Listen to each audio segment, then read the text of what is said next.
Hello everyone, कुकड़ class में आपका स्वागत है। तो दोस्तों, आज हम लेकर के आए हैं सी टेट, यूपी टेट और एसएससी, सीजीएल और आपका रेलवे। तो इनमें जो एसएसटी आती है, हमारी जो संविधान आता है, हिस्ट्री आती है, उससे संबंधित क्वेश्चन, और ये इन सारी परीक्षाओं के लिए बहुत ही महत्वपूर्ण है। और जो जीएस होता है हमारा, तो कुछ क्वेश्चन इसमें जीएस के भी हैं। और खासकर जो हमारे जो कॉम्पिटिटिव एग्जाम है उनमें, जैसे कि आपका सी टेट हो गया, यूपी टेट हो गया और आपका एसएससी सीजीएल हो गया, तो उसके लिहाज से हमने ये मटेरियल तैयार किया है। तो सबसे पहला क्वेश्चन है हमारा, उत्तर प्रदेश का उच्च न्यायालय कहाँ स्थित है? उत्तर प्रदेश का जो उच्च न्यायालय है वो कहाँ स्थित है? इलाहाबाद, प्रयागराज, मतलब इलाहाबाद जो था पहले, और आज प्रेजेंट में उसका नाम प्रयागराज है। पहले इलाहाबाद था। दूसरा ऑप्शन है हमारा आगरा, तीसरा है लखनऊ और चौथा है बनारसी। तो देखिए, जो हमारा अभी प्रेजेंट टाइम में जो उच्च न्यायालय है हमारा, वो हमारा इलाहाबाद में है, यानी ऑप्शन ए जो बिल्कुल हमारा सही हो जाएगा। उत्तर प्रदेश का उच्च न्यायालय इलाहाबाद यानी प्रयागराज में स्थित है। ऑप्शन ए जो है बिल्कुल सही हो जाएगा। अगला क्वेश्चन है हमारा, उच्च न्यायालय, जो हमारा उच्च न्यायालय होता है, उच्च न्यायालय के मुख्य न्यायाधीश की नियुक्ति कौन करता है? जो हमारा उच्च न्यायालय होता है और जो उसका चीफ जस्टिस होता है, तो चीफ जस्टिस की जो नियुक्ति है वो किसके द्वारा की जाती है या कौन करता है? प्रधानमंत्री, मुख्यमंत्री, राष्ट्रपति, कानून मंत्री। तो इनमें से जो हमारा चीफ जस्टिस होता है उच्च न्यायालय का, उसकी नियुक्ति किसके द्वारा की जाती है? तो देखिए, उसकी नियुक्ति की जाती है राष्ट्रपति के द्वारा। ऑप्शन सी जो सही हो जाएगा।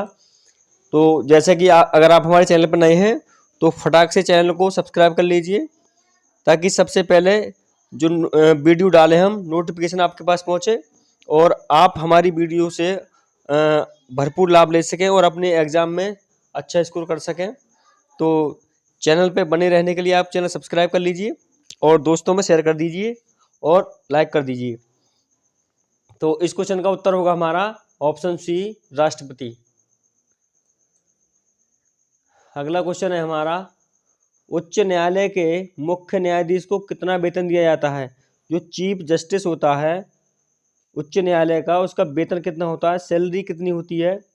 1,50,000 प्रति माह, 2,50,000 प्रति माह, या 2,80,000 प्रति माह, या 3,50,000 प्रति माह। मतलब एक महीने का जो वेतन है, सैलरी है, जो उच्च न्यायालय का चीफ जस्टिस होता है, मुख्य न्यायाधीश, उसका वेतनमान कितना होता है एक महीने का? तो देखिए, उसका जो वेतनमान होता है चीफ जस्टिस का, वो 2,50,000 होता है, यानी ऑप्शन बी जो है सही हो जाएगा। 2,50,000 वेतन होता है चीफ जस्टिस का। अगला क्वेश्चन देखते हैं। अगला क्वेश्चन है हमारा, सेशन न्यायालय किस श्रेणी में आता है? मतलब जो हमारा सेशन न्यायालय होता है वो कौन सी कैटेगरी में आता है? तो ऑप्शन है हमारे, दीवानी न्यायालय, फौजदारी न्यायालय, राजस्व न्यायालय, या लोक अदालत। तो देखिए, दीवानी जो अदालत होती है, इसमें हमारे जो घरेलू जो झगड़े होते हैं वो आते हैं, और फौजदारी में जो लड़ाई झगड़े वाले होते हैं वो न्यायालय होता है। और राजस्व होता है हमारा, जिनमें जमीन जायदाद के जो मुकदमे होते हैं। और जो लोक अदालत होती है, जिसमें कि हमारे जो घरेलू हिंसा वगैरह उनके मुकदमे होते हैं वो आते हैं इसमें। तो ये जो हमारा सेशन न्यायालय है वो किसके अंतर्गत आता है? तो ये आता है हमारा फौजदारी के अंतर्गत, यानी ऑप्शन बी जो हमारा वो सही हो जाएगा। अगला क्वेश्चन है हमारा, वर्तमान में, मतलब प्रेजेंट टाइम में, भारत में राज्यों की संख्या कितनी है? मतलब आज जो प्रेजेंट टाइम है इसमें हमारे भारत में कितने स्टेट हैं? तो ऑप्शन है हमारे 25, 28, 30 या 32। तो देखिए, प्रेजेंट टाइम में जो हमारे राज्य हैं भारत में, उनकी संख्या 28 है, 28। ऑप्शन बी जो है बिल्कुल करेक्ट हो जाएगा। 28 राज्य हैं हमारे भारत के अंदर वर्तमान में। अगला क्वेश्चन देखते हैं। अगला क्वेश्चन है, भारतीय संविधान की संघीय सूची में कुल कितने विषय हैं? जो संविधान की संघीय सूची है उसमें कुल कितने सब्जेक्ट हैं, कितने विषय हैं? तो ऑप्शन है हमारे 47, 66 यानी 66, या 97 97, या 105। मतलब 47 हैं, 66 हैं, 97 या 105। जो संघीय सूची है उसमें कुल कितने विषय हैं? भारतीय संविधान की संघीय सूची में कुल कितने विषय हैं? तो देखिए उसमें 97 विषय हैं, यानी 97 विषय भारतीय संविधान की संघीय सूची में हैं। तो ऑप्शन सी जो है हमारा बिल्कुल सही हो जाएगा। कुल 97 विषय संघीय सूची में हैं। अगला क्वेश्चन है हमारा, जो समवर्ती सूची होती है हमारी, समवर्ती सूची में उल्लेखित विषयों पर किसका क्षेत्राधिकार है? मतलब जो हमारा संविधान में सूचियाँ होती हैं तो उसमें एक सूची है समवर्ती सूची, उस पर किसका अधिकार होता है? ऑप्शन है हमारे केंद्र सरकार, जो सेंट्रल गवर्नमेंट होती है। ऑप्शन बी राज्य सरकार का यानी स्टेट गवर्नमेंट। ऑप्शन सी केंद्र और राज्य सरकार दोनों का, मतलब सेंट्रल गवर्नमेंट और स्टेट गवर्नमेंट दोनों का, या इनमें से कोई नहीं। तो जो हमारी समवर्ती सूची होती है उस पर दोनों सरकारों का अधिकार होता है, दोनों सरकारों का अधिकार क्षेत्र होता है, यानी केंद्र सरकार का भी और आपका राज्य सरकार का, यानी दोनों का उस पर अधिकार क्षेत्र दोनों का। तो ऑप्शन सी जो है हमारा बिल्कुल सही हो जाएगा, केंद्र सरकार और राज्य सरकार। आगे बढ़ते हैं आप। अगला क्वेश्चन है हमारा, ये जितने भी क्वेश्चन लिए हैं मैंने इसमें सभी क्वेश्चन हमारे संविधान के हैं, ज़्यादातर क्वेश्चन संविधान के हैं। जो उसमें अनुच्छेद हैं उनसे संबंधित हैं और हमारे जो न्यायालय हैं उनसे संबंधित हैं, और कुछ हमारी समितियां भी हैं इसमें, जो कि जीएस और आपका SSC, CGL, railway, CTET, UPTET, जो पेपर सेकंड होता है सीटेट और यूपीटेट का, और सुपर टेट के लिए भी ये वीडियो बहुत ही महत्वपूर्ण है। तो आप वीडियो को बिना स्किप किए पूरा देखें। तो क्वेश्चन नंबर 8 है हमारा, संविधान के अंतर्गत राज्य सूची में कितने विषय रखे गए हैं? मतलब जो राज्यों की सूची है तो कॉन्स्टिट्यूशन के अंतर्गत उसमें कितने विषय रखे गए हैं? ऑप्शन है हमारे 37, 47, 66 या 99। मतलब कितने विषय रखे गए हैं? तो यहाँ जो ऑप्शन है हमारा वो 66, यानी सी ऑप्शन जो है सही हो जाएगा। 66 विषय रखे गए हैं संविधान के अंतर्गत राज्य सूची में।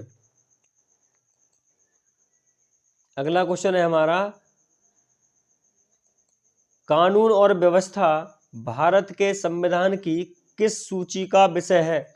मतलब जो कानून और व्यवस्था है वो संविधान की किस सूची का विषय है? मतलब जो सूची है उसमें कौन सी सूची का विषय है? ये संघ सूची का, राज्य सूची का, समवर्ती सूची का या अनुवर्ती सूची का?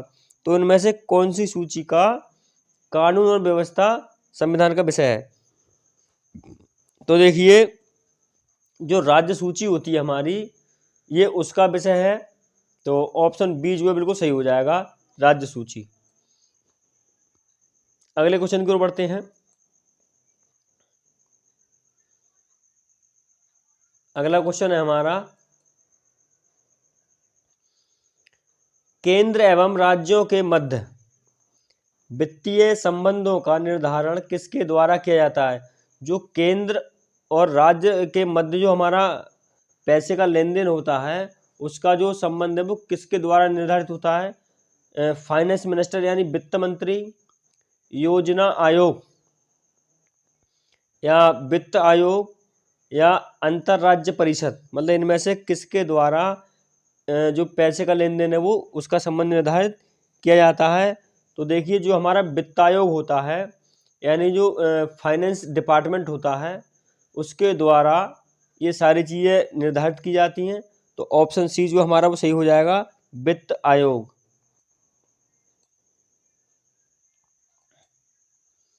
अगला क्वेश्चन है हमारा, भारतीय संविधान द्वारा विशेष शक्तियां दी गई हैं। मतलब जो हमारा भारतीय संविधान है उसके द्वारा जो विशेष शक्तियां हैं वो किसे दी गई हैं? केंद्र को, राज्य को, केंद्र व राज्य दोनों को, या जनता को? तो देखिए, संविधान के द्वारा जो विशेष शक्तियां दी गई हैं वो हमारे केंद्र को दी गई हैं, यानी सेंट्रल गवर्नमेंट को कॉन्स्टिट्यूशन के अकॉर्डिंग कुछ विशेष अधिकार दिए गए हैं जो कि केंद्र सरकार को दिए गए हैं। ऑप्शन ए जो हमारा बिल्कुल सही हो जाएगा, केंद्र को। अगले क्वेश्चन की ओर बढ़ते हैं। अगला है हमारा, वर्तमान में, यानी वर्तमान में भारत का वित्त मंत्री कौन है? मतलब अभी प्रेजेंट टाइम में वित्त मंत्री कौन है? रविशंकर प्रसाद, अमित शाह, निर्मला सीतारमण या राजनाथ सिंह? तो इनमें से हमारा वर्तमान में वित्त मंत्री कौन है? तो देखिए, अमित शाह जो है वो हमारे गृह मंत्री हैं, यानी होम मिनिस्टर हैं, और राजनाथ सिंह जो है हमारे वो रक्षा मंत्री हैं, और जो निर्मला सीतारमण है वो हमारी फाइनेंस मिनिस्टर है, यानी वित्त मंत्री हैं। तो ऑप्शन सी जो है बिल्कुल करेक्ट हो जाएगा, निर्मला सीतारमण। और अभी अभी पिछले महीने, मतलब जो महीना बीता है, पिछले महीने इन्होंने बजट पेश किया था। ऑप्शन सी जो हमारा सही हो जाएगा, निर्मला सीतारमण। अगले क्वेश्चन की ओर बढ़ते हैं। अगला क्वेश्चन है हमारा, आदिवासी क्षेत्र में कितने राज्य सम्मिलित हैं? मतलब जो आदिवासी क्षेत्र हैं उनमें कितने राज्य सम्मिलित हैं, मतलब कितने राज्यों में आदिवासी जो लोग हैं वो निवास करते हैं, इस क्वेश्चन का ये मतलब है। तो ऑप्शन है हमारे 4, 7, 10 या 12। तो देखिए, जो आदिवासी क्षेत्र है उसमें 7 राज्य सम्मिलित हैं। तो ऑप्शन बी जो है बिल्कुल सही हो जाएगा, 7 राज्य। अगला क्वेश्चन है हमारा, किस अनुच्छेद के अनुसार पंचायत में अनुसूचित जाति और अनुसूचित जनजातियों के लिए स्थान आरक्षित रहेंगे? मतलब जो हमारा कॉन्स्टिट्यूशन है उसमें जो पंचायत होती है, तो ऐसे जैसे ग्राम पंचायत हो गई या जिला पंचायत हो गई, तो जो चुनाव वगैरह होते हैं तो उसमें अनुसूचित जाति और अनुसूचित जनजाति के लिए जो स्थान आरक्षित है तो वो किस आर्टिकल के तहत आरक्षित है? तो आर्टिकल है हमारे, पहला आर्टिकल है अनुच्छेद 243 घ, अनुच्छेद 343 घ, अनुच्छेद 443 घ, अनुच्छेद 543 घ। तो देखिए, अनुच्छेद 243 घ के अंतर्गत इन दोनों जातियों के लिए, यानी अनुसूचित जाति और अनुसूचित जनजाति के लिए स्थान आरक्षित रहेंगे। तो ऑप्शन ए जो बिल्कुल सही हो जाएगा, 243 घ। आगे बढ़ते हैं हम। अगला क्वेश्चन है हमारा, लोकसभा में अनुसूचित जनजातियों के लिए कितने स्थान सुरक्षित हैं? मतलब जो हमारी लोकसभा होती है, लोकसभा में जो अनुसूचित जनजातियां होती हैं उनके लिए कितने स्थान सुरक्षित हैं, मतलब कितनी सीटें जो है, मतलब कितने सदस्य लोकसभा के अनुसूचित जनजाति के बनाए जा सकते हैं लोकसभा में, उनके लिए कितना स्थान रिजर्व है, मतलब आरक्षित है या सुरक्षित है, आरक्षित एक ही चीज है। ऑप्शन है हमारे 46, 47, 57 या 67। तो देखिए, लोकसभा में जो अनुसूचित जनजातियां हैं उनके लिए 47 जो सीटें हैं या स्थान वो सुरक्षित हैं। तो ऑप्शन बी जो है हमारा बिल्कुल सही हो जाएगा, 47। आगे बढ़ते हैं। अगला है हमारा, देश की कुल जनसंख्या की कितने प्रतिशत जनसंख्या अनुसूचित जनजाति की है? मतलब जो हमारे देश की कुल जनसंख्या है उसका कितने प्रतिशत अनुसूचित जनजाति निवास करती है हमारे देश में? तो ऑप्शन है 8.6%, 10.5%, 12.8% या 16.6%। तो देखिए, जो हमारे देश में अनुसूचित जनजाति की संख्या है, भारत की कुल जनसंख्या का 8.6% जनसंख्या निवास करती है और ये अनुसूचित जनजाति है। जो अनुसूचित जनजाति की संख्या है वो देश में 8.6% है देश की कुल जनसंख्या की। तो ऑप्शन ए जो है हमारा वो बिल्कुल सही हो जाएगा, 8.6%। अगले क्वेश्चन की ओर बढ़ते हैं। अगला क्वेश्चन है हमारा, राष्ट्रीय जनजाति आयोग का गठन कब हुआ? मतलब जो राष्ट्रीय जनजाति है उसका गठन, मतलब उसका जो एक आयोग बनाया गया था, एक संस्था बनाई गई थी, तो वो कब उसका गठन हुआ? सन 2001 में, 2002 में, 2003 में या 2005 में? तो देखिए, राष्ट्रीय जनजाति आयोग का जो गठन हुआ था वो 2003 में हुआ था। ऑप्शन सी जो है बिल्कुल सही हो जाएगा, 2003। अगला सवाल देखते हैं। अगला है, आदिवासी समुदाय को, जो आदिवासी समुदाय होता है, आदिवासी समुदाय को अपनी भाषा एवं संस्कृति को सुरक्षित रखने का अधिकार किस अनुच्छेद में दिया गया है? मतलब जो आदिवासी समुदाय है तो उसकी जो भाषा और संस्कृति है उसे वो सुरक्षित कैसे रख सके, तो सुरक्षित रखने का अधिकार उसे कौन सी आर्टिकल के तहत दिया गया है? वो कौन सा आर्टिकल है? तो देखते हैं अब ऑप्शन है हमारे अनुच्छेद 25, अनुच्छेद 26 और अनुच्छेद 29, अनुच्छेद 39। तो दोस्तों जो इससे मेरे प्रीवियस वीडियो हैं तो उनमें मैंने अनुच्छेद 11 से लेके और अनुच्छेद 30 तक बताया है। तो आप मेरे वीडियो के डिस्क्रिप्शन में जा करके मैंने लिंक दे दिया है, वहाँ देख लें। तो इससे जो प्रीवियस वीडियो है उसमें मैंने कुछ जो महत्वपूर्ण अनुच्छेद है उनके बारे में बताया है। तो आप डिस्क्रिप्शन में जाके मैंने लिंक दे दिया है उस वीडियो का, तो आप वहाँ से उसे देख सकते हैं। तो इस क्वेश्चन का जो सही उत्तर होगा वो अनुच्छेद 29 हो जाएगा। यानी अनुच्छेद 29 के तहत जो आदिवासी हैं वो अपनी भाषा और संस्कृति को सुरक्षित रख सकते हैं। तो ये आर्टिकल 29 ने उन्हें अधिकार दिया है, जो कि हमारे कॉन्स्टिट्यूशन में ये वर्णित है। आगे बढ़ते हैं। अगला क्वेश्चन है हमारा, आदिवासी बहुल राज्य, मतलब ऐसे कौन कौन से राज्य हैं हमारे भारत में जिनमें आदिवासियों की संख्या बहुत ज़्यादा मात्रा में है या मुख्य रूप से आदिवासी लोग पाए जाते हैं? तो वो कौन से राज्य हैं? उत्तर प्रदेश, मध्य प्रदेश, झारखंड या बिहार? तो देखिए, जो जिनमें आदिवासियों की संख्या ज़्यादा है वो राज्य है मध्य प्रदेश। यानी ऑप्शन बी जो है सही हो जाएगा, मध्य प्रदेश में आदिवासियों की संख्या बहुत ज़्यादा है। ऑप्शन बी जो है बिल्कुल हमारा सही हो जाएगा। अगला क्वेश्चन है हमारा, भारतीय संविधान के किस अनुच्छेद के अंतर्गत चुनाव आयोग का गठन किया गया है? मतलब जो चुनाव आयोग है तो उसका गठन भारतीय संविधान में जो आर्टिकल है वो कौन सा आर्टिकल है जिसके तहत चुनाव आयोग का गठन किया गया है? तो ऑप्शन देखते हैं। ऑप्शन है हमारे अनुच्छेद 280, अनुच्छेद 324, अनुच्छेद 360, अनुच्छेद 368। तो देखिए, अनुच्छेद 324 के अंतर्गत चुनाव आयोग का गठन किया जाता है, अनुच्छेद 324।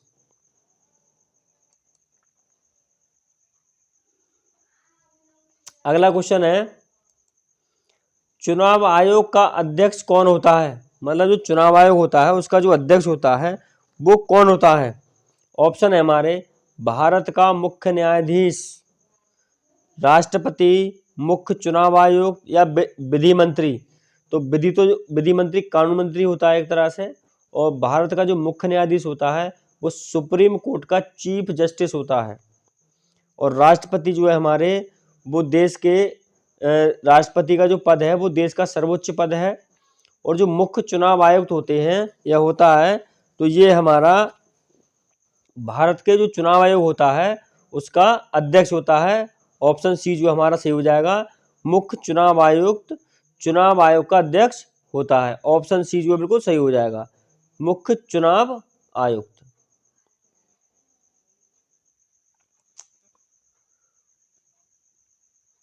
अगला क्वेश्चन है हमारा, चुनाव आयुक्त का कार्यकाल कितने वर्ष का होता है? जो चुनाव आयुक्त होता है उसका कार्यकाल कितने वर्ष तक होता है? ऑप्शन हमारे हैं 5 वर्ष तक या 60 वर्ष की आयु तक, 4 वर्ष तक या 62 वर्ष की आयु तक, 6 वर्ष तक या 64 वर्ष की आयु तक, 6 वर्ष तक या 65 वर्ष की आयु तक। तो देखिए, जो हमारा चुनाव आयुक्त होता है उसका जो कार्यकाल होता है वो 6 वर्ष तक या 65 वर्ष की आयु तक होता है। तो ऑप्शन डी जो है वो हमारा बिल्कुल करेक्ट हो जाएगा, 6 वर्ष तक या 65 वर्ष की आयु तक।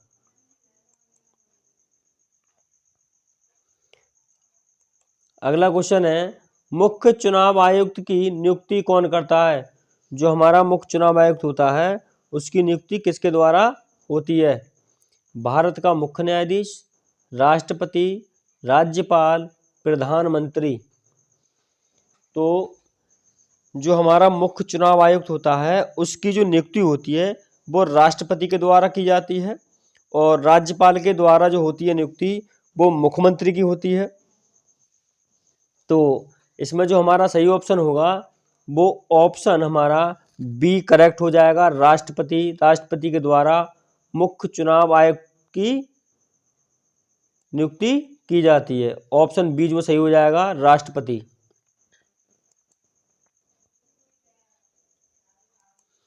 अगला सवाल है क्वेश्चन, भारत के चुनाव आयोग के सदस्यों की संख्या कितनी होती है? जो चुनाव आयोग होते हैं उनमें उनकी संख्या कितनी होती है? ऑप्शन है हमारे 2, 3, 5, 8। तो देखिए, जो मुख्य चुनाव आयुक्त होते हैं, मुख्य चुनाव आयुक्त तो एक ही होता है, और जो चुनाव आयोग होते हैं तो उनकी संख्या 2 होती है, लेकिन मुख्य चुनाव आयुक्त और चुनाव आयोग को मिला के इनकी संख्या 3 होती है। तो ऑप्शन बी हमारा करेक्ट है। जो भारत के चुनाव आयोग होते हैं उनकी संख्या, जो सदस्य होते हैं उनकी संख्या 3 होती है। ऑप्शन बी जो सही हो जाएगा, 3। अगला है क्वेश्चन,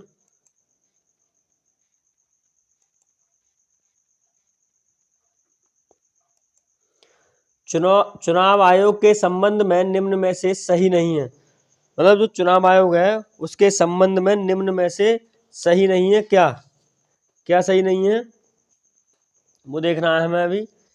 ये संवैधानिक निकाय है, मतलब ये जो है ये संवैधानिक निकाय है।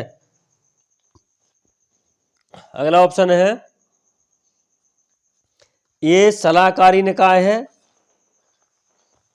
ऑप्शन सी है हमारा ये मतदाता सूचियां तैयार करवाता है। ऑप्शन डी ये अर्ध न्यायिक कार्य भी करता है। तो हमें देखना है कि चुनाव आयोग के संबंध में निम्न में से सही नहीं, मतलब कौन सा सही नहीं है, ये क्वेश्चन नंबर 25 में देखना है। तो देखिए, यह ऑप्शन जो है हमारा वो बी सही हो जाएगा, ये सलाहकारी निकाय है, मतलब ये सलाहकारी निकाय नहीं होता है। तो ऑप्शन बी जो है हमारा वो सही हो जाएगा, ये सलाहकारी निकाय है, मतलब सलाहकारी निकाय नहीं होता है ये। बाकी जो और पॉइंट दे रखे हैं सारी चीजें हैं, ये संवैधानिक निकाय भी होता है, मतदाता सूचियां तैयार भी करता है, और ये अर्ध न्यायिक कार्य भी करता है। चुनाव के दौरान ये सारे कार्य करता है जो ऑप्शन ए में बताया है, ऑप्शन बी सी में और ऑप्शन डी में, ये सारे कार्य करता है। लेकिन जो ऑप्शन बी में दिया है ये सलाहकारी निकाय है, ये काम ये नहीं करता है। अगला क्वेश्चन है,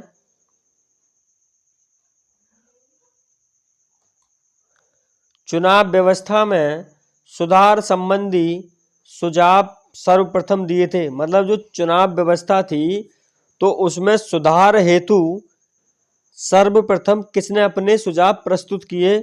ऑप्शन है हमारे तारकुंडे समिति ने, एक समिति थी तारकुंडे नाम से, और दूसरा ऑप्शन है हमारा सादिक अली समिति, दूसरी समिति का नाम है सादिक अली समिति, और तीसरा ऑप्शन है गोस्वामी समिति ने, और चौथा है हमारा स्वर्ण सिंह समिति ने। मतलब ये चारों समितियां हैं। तो इनमें से कौन सी समिति ऐसी है जिसने चुनाव की व्यवस्था में सुधार हेतु अपना सजेशन या सुझाव प्रस्तुत किया सर्वप्रथम?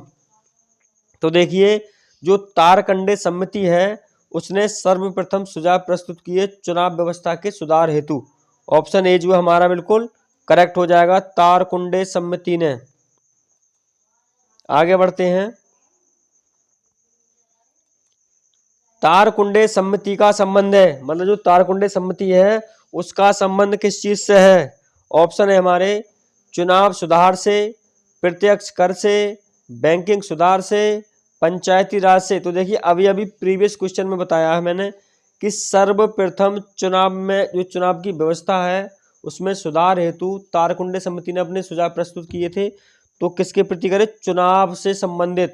तो ऑप्शन ए जो हमारा सही हो जाएगा, चुनाव सुधार से। ऑप्शन ए जो है बिल्कुल सही हो जाएगा। आगे बढ़ते हैं। अगला क्वेश्चन है हमारा चुनाव में इलेक्ट्रॉनिक मतदाता मशीन का प्रारंभ किया जाए, ये सुझाव किसका था? मतलब जो अभी हमारे यहाँ हमारे देश में चुनाव होता है तो वो इलेक्ट्रॉनिक वोटिंग मशीन द्वारा वोटिंग की जाती है, लेकिन कुछ समय पहले हमारे यहाँ जो चुनाव होता था वो बैलेट पेपर से होता था, तो उसे ख़त्म करके इलेक्ट्रॉनिक वोटिंग मशीन के द्वारा वोटिंग की जाती है प्रेजेंट टाइम में। तो ये सुझाव किसका था? किसने इस सुझाव को दिया था? ऑप्शन है हमारे के संथानम समिति ने, ये भी एक समिति है, तारकुंडे समिति ने, दिनेश गोस्वामी समिति ने, या टी.एन. सेशन ने। मतलब इनमें से किसने कहा था कि आप चुनाव जो है इलेक्ट्रॉनिक वोटिंग मशीन से कराएं? तो देखिए इस क्वेश्चन का सही उत्तर है हमारा ऑप्शन सी, दिनेश गोस्वामी समिति जो थी इन्होंने अपना ये सुझाव दिया था और कहा था कि चुनाव जो है हमें वो इलेक्ट्रॉनिक वोटिंग मशीन से कराने चाहिए। तो इनके विचार पे चुनाव आयोग ने विचार किया और जो वोटिंग होती है प्रेजेंट टाइम में इंडिया के अंदर वो इलेक्ट्रॉनिक वोटिंग मशीन से होती है। दिनेश गोस्वामी समिति ने ये अपना सुझाव दिया था कि चुनाव जो है हमारा मशीन से प्रारंभ किया जाए। ऑप्शन सी जो है सही हो जाएगा।